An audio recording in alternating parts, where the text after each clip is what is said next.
is a class on the Srimad Bhagavatam, first canto, third chapter, text number 17, given by His Divine Grace, A.C. Bhaktivedanta Swami Prabhupada, recorded on September 22nd, 1972, in Los Angeles. Translation. In the 12th incarnation, the Lord appeared as Dhanvantari, and in the 13th, He allured the atheists by the charming beauty of a woman and gave nectar to the demigods to drink. This is very interesting.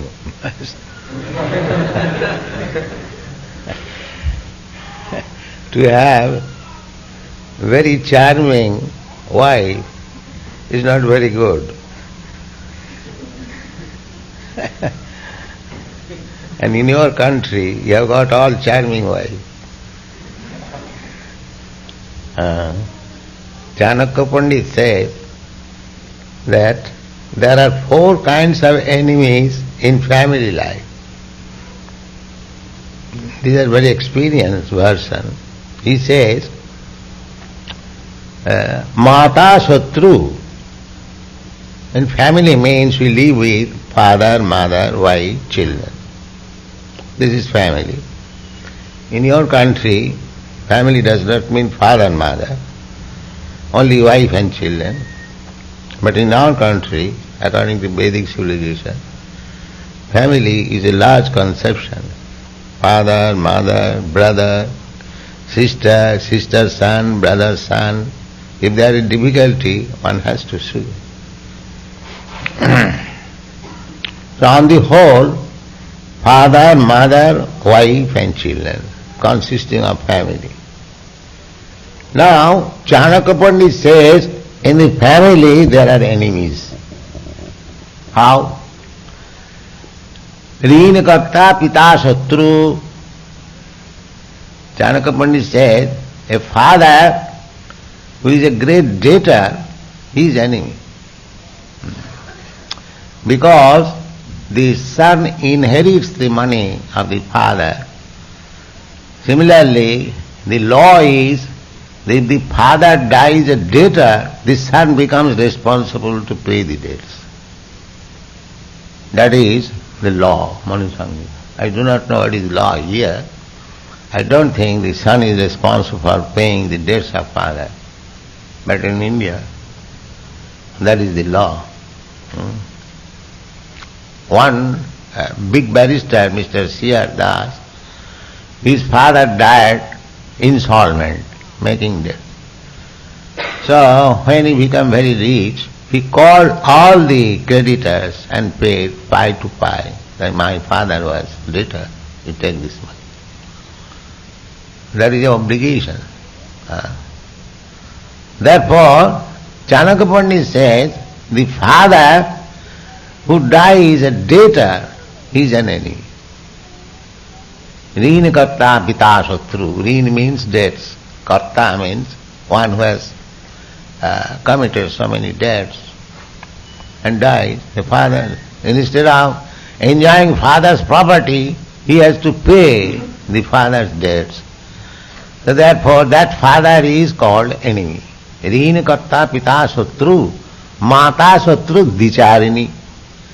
And mother, if she marries for the second time, she is enemy. Rina karta pita shatru, mata shatru, dicharini. Rupavati bhajya shatru. And very beautiful wife, she is enemy. And putra shatru apandita. And if the son is a fool rascal, he is enemy. 4 kinds of enemy in the family. So, I think I have spoken about my own life. You know that I was a married man.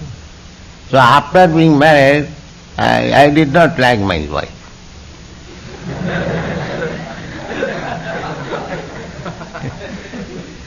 Somehow or other I did not like. I must say she is very faithful, very everything, everyone faithful. But I did not like somehow or other.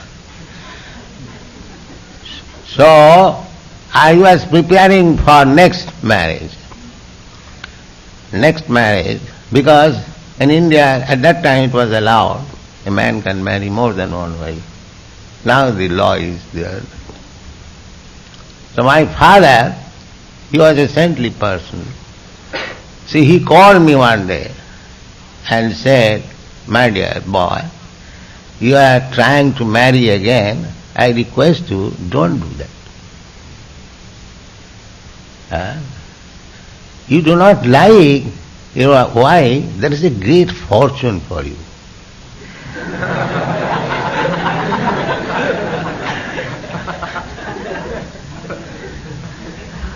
So I gave up that idea, marrying. Yes. So now I am realizing my father's blessing. Yes. Said, if I would have been too much attached to my wife, then I could not have come to this position.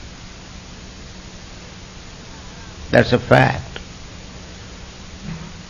So, by ethical point of view, from spiritual point of view, to become too much attached to wife is an impediment for spiritual advancement.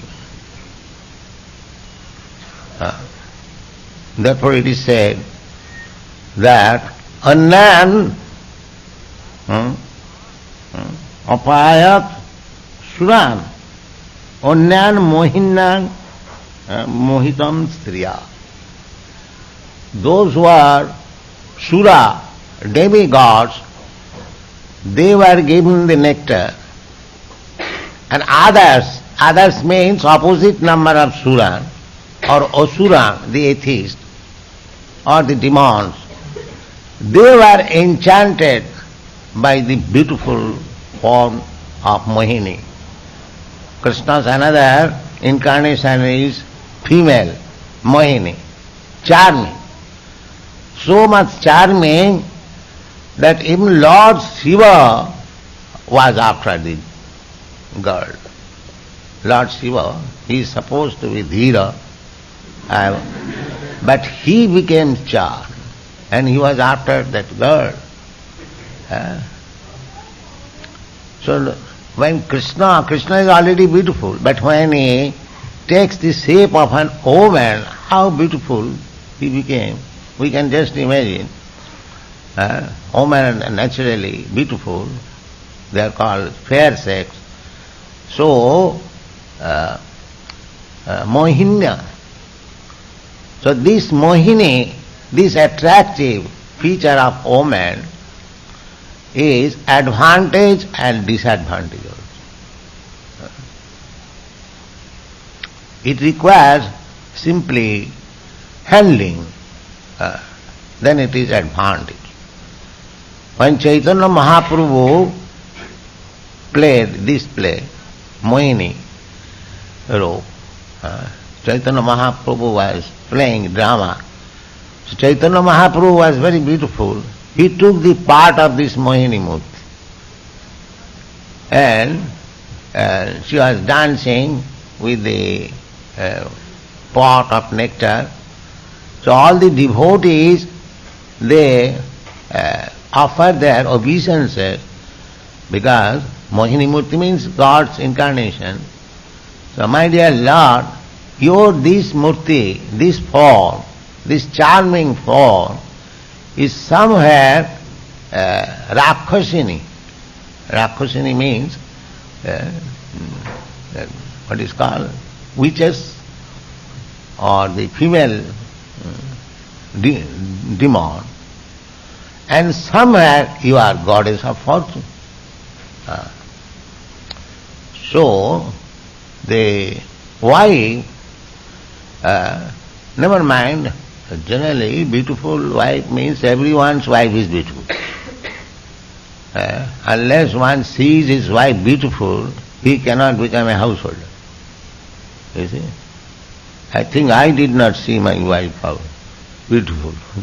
Therefore I had to take sannyas. But generally everyone sees his wife beautiful. There is a great poet in Bengal, Bankim Chandra. He used to say that everyone has got right to say his wife beautiful. That means the wife may be beautiful or not beautiful to other side, but the husband's eyes it must be beautiful. Otherwise there cannot be husband. The fact is that our householder life is not a platform of being attracted by woman or by wife. No. Wife is not accepted for sex satisfaction being attracted by her. No. Therefore, wife is called dharmapatni. Dharmapatni. Dharmapatni means a religious wife. Or husband and wife should execute religious life, spiritual cultivation. That is the purpose of becoming householder. Girihastha ashram. Not that I become attracted by wife and I become absorbed in simply sex relation and forget my real duty, Krishna consciousness. That is dangerous. So generally, if one's wife becomes very beautiful, he forgets his real duty, Krishna consciousness, and he simply becomes a pet servant of the wife. That is it. Therefore Rupa Goswami says, anasaptasya vishayan jatharam upajanjata. One should not be attracted for sex life. Jatharam upajanjata. But does it mean that husband and wife will have sex? No. Jatharam, as it is required. As is required means, well, sex life with wife should be performed only for begetting a Krishna conscious child. Nothing more. No more attraction. That life is better. And that life means not only better, that is the ideal life. Wife and husband, combination, both should make progress in Krishna consciousness. Women, they are generally equipped with the qualities of passion and ignorance. And man also may be, but man can be elevated to the platform of goodness. Woman cannot be.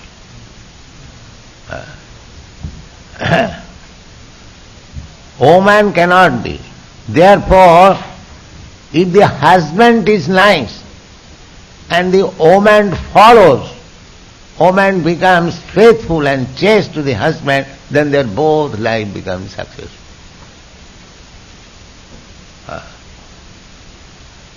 There are three qualities of nature, sattva, raja, tama. So, rajastama,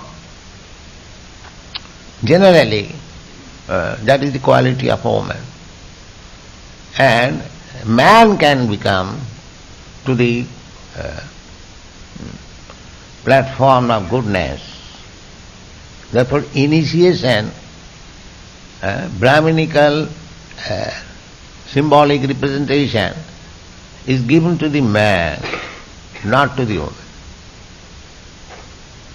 This is the theory.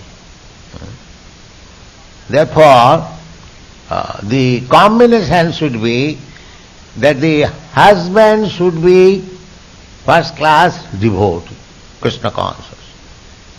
And woman should be devoted to the husband, faithful, so that she would help the husband to make progress in Krishna consciousness. Then their both life is successful. Otherwise, if the husband simply becomes captivated by the charming beauty of woman and engages himself in the sex life, then his life is lost. And the woman, they are less intelligent. Unless they are guided by a proper husband, her life is also lost. So those who are not demigods, here it is apayat suran, sura or sura. Sura, those who are not developed to Krishna consciousness, they are asura. So every husband should be a sura. Sura means devotee. And every woman should be religious. Religious means to become chaste, faithful to the husband. And the husband should become a devotee. Then both of them will make progress in Krishna consciousness, and that is the perfection of life. So here it is very clearly described the anyan mohinyam striya by the formation. So we should not be attracted, but generally people are attracted. The whole world, the material world is going on that the woman is attractive for man and the man is attractive for woman. Pumsang striya mithuni bhavamita. This is the general platform of attraction between man and woman. And when they are united by such attraction, then they become more materially knotted. And then they are after Pungsang striyami thuni bhavamita tayor mitho vidayaganti mahu ata girachetru sutapta vittai janasya mohoyam aham mameti. Our material bondage is due to an illusion. What is that illusion? That I am this body, Dehatma buddhi, I am this body, and anything which is required for this body or which I possess for the comfort of this body, that is mine.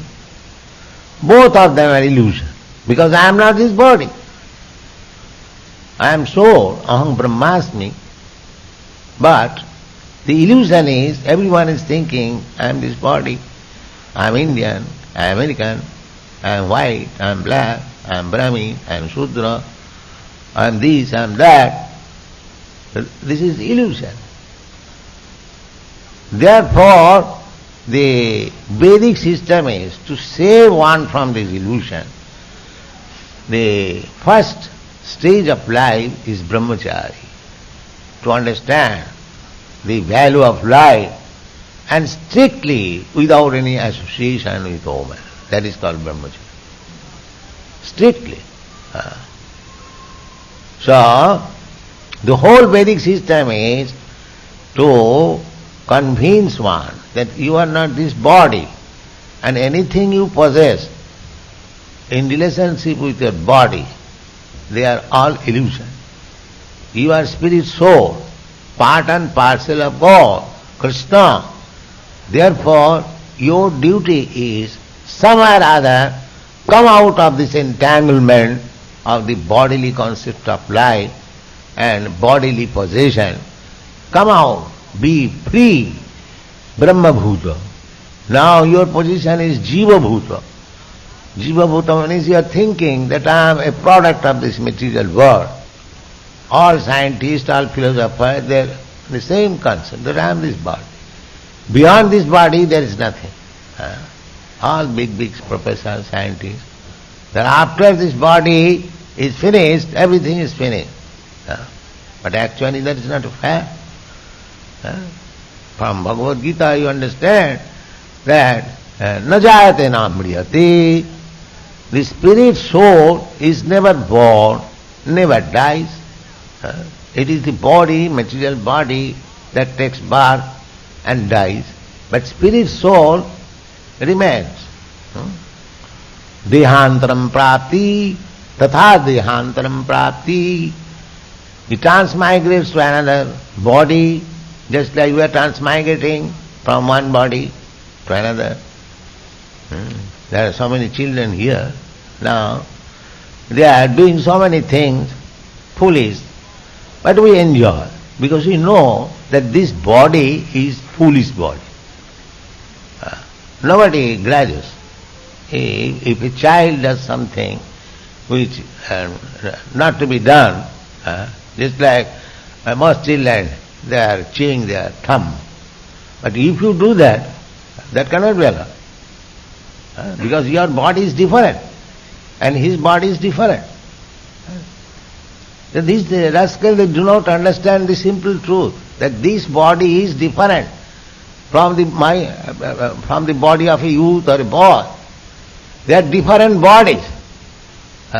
They are thinking the body is growing.